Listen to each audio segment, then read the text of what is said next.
वह व्यवसायों और फ्रीलांसरों दोनों की जरूरतों को समझता था। एक ऐसा स्थान बनाता था जहां दोनों फल फूल सकें।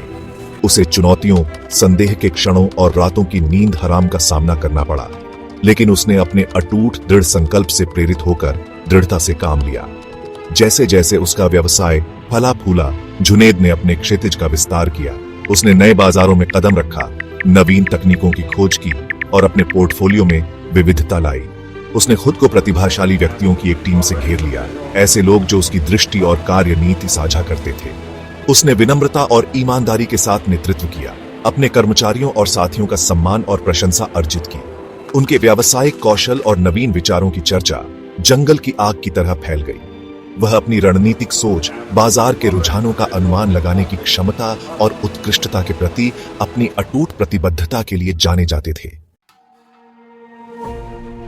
3 साल बीत चुके थे जब जुनैद की दुनिया उलट गई थी।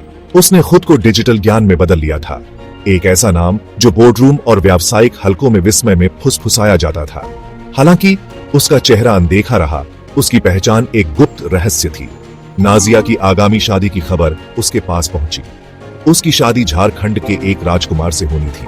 उनके परिवारों द्वारा आयोजित एक मैच, शक्ति और धन का मिलन।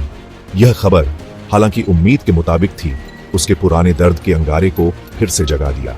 वह जानता था कि उसे आखिरी बार देखना है, यह सुनिश्चित करने के लिए कि वह खुश है, उसे यह दिखाने के लिए कि वह कितनी दूर आ गया है। नाजिया की शादी के दिन जैसे ही भव्य समारोह शुरू हुआ, भीड़ पर सन्नाटा छा गया। आकाश से हेलीकॉप्टरों का एक बेड़ा उतरा, उनके रोटार उत्साह और जिज्ञासा का उन्माद फैला रहे थे। मुख्य हेलीकॉप्टर से एक अकेली आकृति निकली, उसकी चाल आत्मविश्वास से भरी, उसकी आंखें शक्ति और सफलता की आभा बिखेर रही थीं।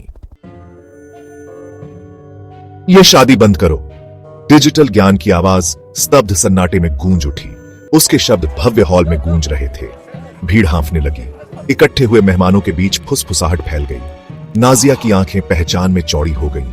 उसका दिल उसकी पसलियों से टकरा रहा था। उसने अपना धूप का चश्मा हटा दिया।